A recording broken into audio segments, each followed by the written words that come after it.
Patubayan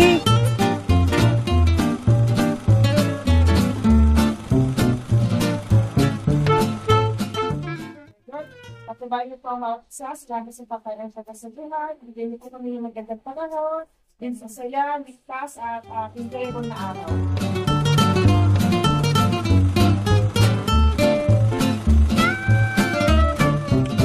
Nandito po tayo ngayon sa San Agustin Church. Ano po yung pinakamatandang simbahang bato sa Pilipinas. Built in 1607. Gawa po siya sa adobe sa volcanic tuff.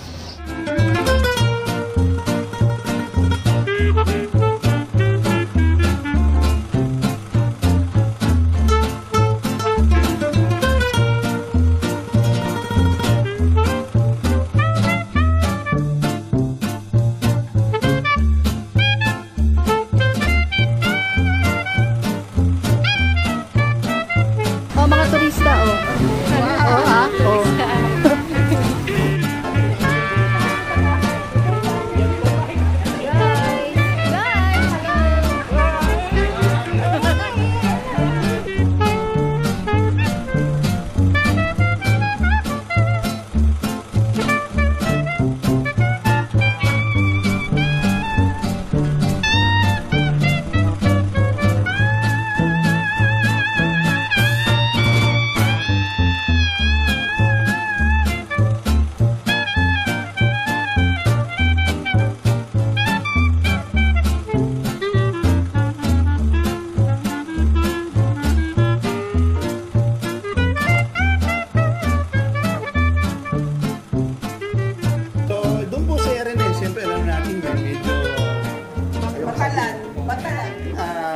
Banggera.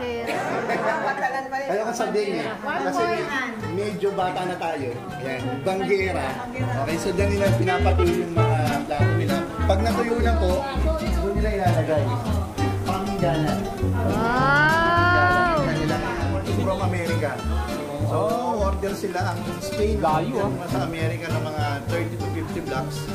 Tapos dadali sa Pilipinas. So, pagdating dito, 40 plus na rin. Ang darating na lang dito mga 10 to 20 blocks of ice. Ang natuloy na po medyo malayo po. Ang nakaka-avail lang po nun yung mga prinsipal, yung mga mayayaman. So ito pang mayaman lang to, yung kanyang refrigerator. Saan i-store yung mga yelo pagdating sa Pilipinas?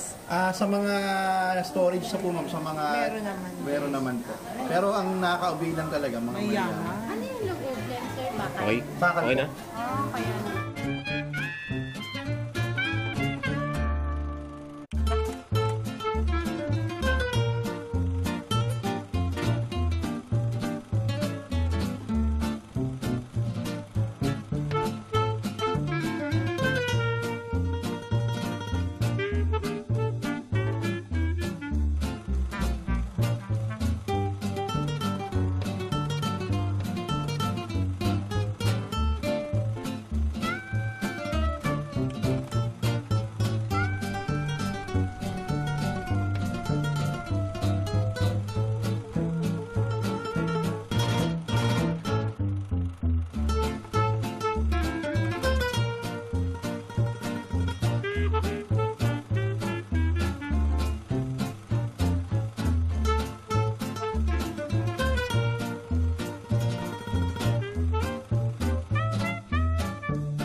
Madam, wag na, di ko na kayang. Oh, wow. Pati yan? Of course. Ang dami. O ikaw, sir, ano pong pinamili nyo? Yung isa dyan may hawak pang tambo. Oo, ha? Wow, daming prutas. Konti lang.